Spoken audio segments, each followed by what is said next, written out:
Okay, welcome to the frame-by-frame animation exercise. Before we sort of head into this, I want to sort of describe how and why this is called frame-by-frame animation. The idea behind this is that you are drawing directly on the stage, and potentially later, we can talk about that later, within a symbol. Because symbols can have their own timelines, but you're drawing basically the in-between frames. Remember when we did the simple motion tweens and the simple shape tweens, we specified in the timeline that Flash create a tween. We told it to create those in-between layers, or sorry, in-between sort of versions of those graphics. Excuse me. This is a little bit different, meaning that we're going to animate this thing what's called frame by frame. This idea is going to be important as we head into some more complicated exercises. In this case, we're going to be doing, if you've sort of looked ahead on the handout, we're going to be doing a guy doing a jumping jack. Okay, so a simple sort of action. We're going to introduce the idea that we should be as efficient as possible, meaning that if portions of this animation can be reused, we should do so.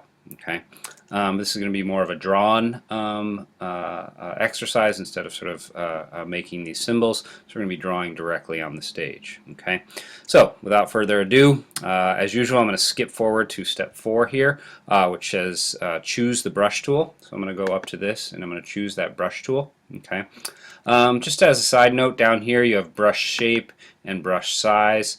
I'm going to choose a mid-size brush here, which is step 6. It also says, I'm sorry, I skipped step 5, set the stroke color to none and the fill color to black. So I'm going to choose black. Again, simple sort of black and white stick figure here.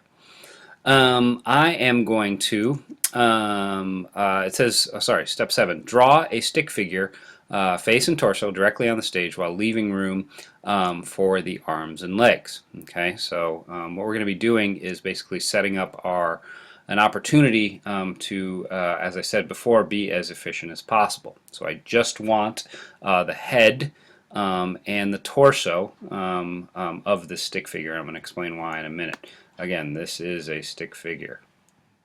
Boop, boop, boop.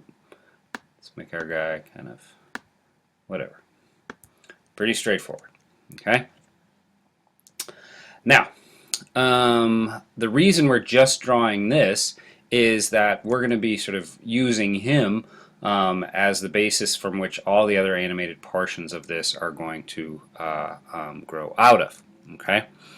Now, step 8, it says insert a keyframe, and a keyframe is a little bit different, via control click at frame numbers 5, 10, and 15. So I'm going to go up here to 5. I'm going to control click, and I'm going to insert a keyframe.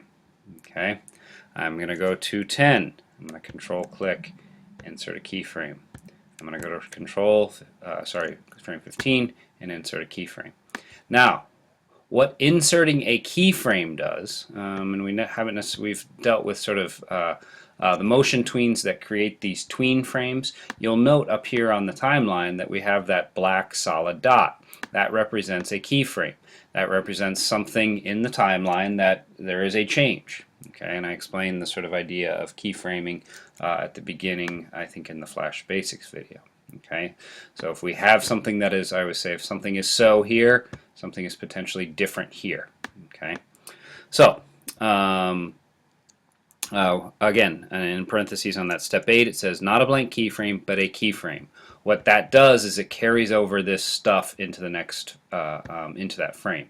If we had inserted a blank keyframe, which we will do at some point, it would insert basically a frame here that was a keyframe but had none of this stuff in it. We want to bring all of this with us because this guy is going to sort of be the consistent part of the jumping jack. Okay.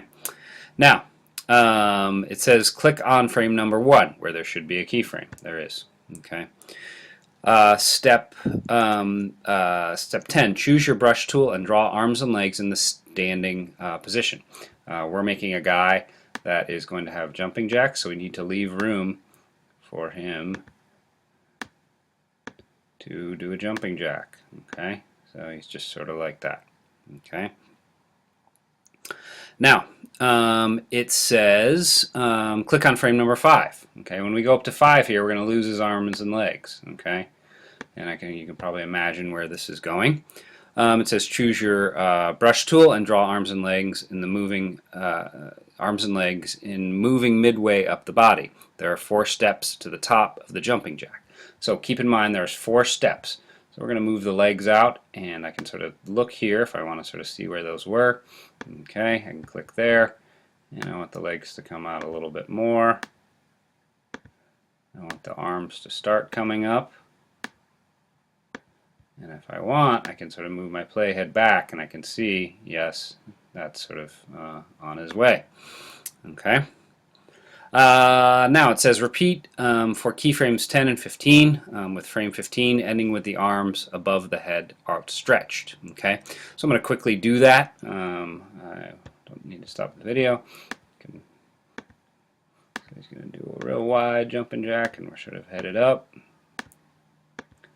And last but not least, we'll have it so he's all the way up here. Doing a big wide jumping jack.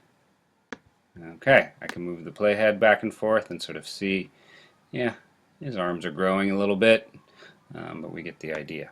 Okay, so we're up to step 13 here. Step 14 says go to frame 20 and control click and insert a blank keyframe. Okay, and I'm going to talk about why we're going to do that here in a second. So I'm going to insert a blank keyframe. Okay, so we've inserted a blank keyframe. Okay, so we have him, and I'm moving the playhead back and forth. We have him going all the way to the top. Now, if you go back to this idea that I mentioned at the beginning of being efficient about how you do your animations, if we think about something as simple as a jumping jack, we know that basically he's at his highest sort of point in the jumping jack, he's going to go down. Okay, what we need to recreate is actually sort of have him, I'm just pulling the playhead backwards, use these steps that we've already created. Okay, so I could sort of draw steps, the sort of going down in the jumping jack steps, but why not use what I've already drawn? Okay, so what it says is here at step 15, click on frame 10. Okay, and we're going to choose Edit, Select All. Okay, and edit. Okay, and Edit, Copy. Okay, we're basically copying everything in this frame. Okay, and then it says go to frame 20, and this should make the stage appear blank because there's nothing there yet. And I'm going to go to Edit and Paste in Place. Paste in Place is going to put this thing right back down where we got it from. Okay, it's not going to move it over to the left so things start jumping around. One thing that people do a lot when they're animating like this is they don't have their sort of positioning correct, and things not jump in the sense of the jumping jack, but sort of hop around the stage, and it looks glitchy, for lack of a better word. Okay, now it says go to frame 25, click and hold down, and we're basically going to do the same thing. I'm going to control click, insert a blank keyframe. I'm now going to go to frame 5. I'm going to edit, select all. I'm going to edit, copy. I'm going to go to frame 25, and I'm going to choose edit, paste in place. Okay. So what we see here is basically a guy moving up, boom, boom, up. Okay, now he's going down to there. Okay. Now, what's going to happen is, and as you probably know this, is basically he's going to sort of go back to the beginning, which is going to sort of have this appear as if he's doing a jumping jack. The last thing I'm going to sort of quickly do here is basically go up to frame 30. I'm going to control click, and I'm going to insert a keyframe. Okay, what this is going to allow for is for that sort of coming down stage to sort of linger there for 5 frames. Okay, what I'm going to do is I'm going to file, save as. We have a little time here, so might as well file, save as. This is going to be called your name underscore frame by frame. And I save this so that we can, well, we should always save, but also we can't really see our movie until we save it. So there's our little jumping jack guy. Okay, he has approximately, a third of a second, or sorry, less than that, but like a fifth of a second for each stage. So we have what sort of indicates a bit of movement here. Okay, that's frame by frame animation. You can sort of possibly see the possibilities for that. We created movement very, very quickly. We could have drawn a much more complicated face. We could have made many more steps in that jumping jack in order to sort of make that appear more fluid, and we might do so here in some exercises to come. So in wrapping up things, you have your simple properties exercise, and you have this frame by frame animation. Make sure you have them in next week for week 3 in the Dropbox as Swifts. Remember, you are always handing in Swifts, not .FLAs. Occasionally I'll ask for an FLA if I need to help you out with a problem, etc. So that's it for frame by frame animation.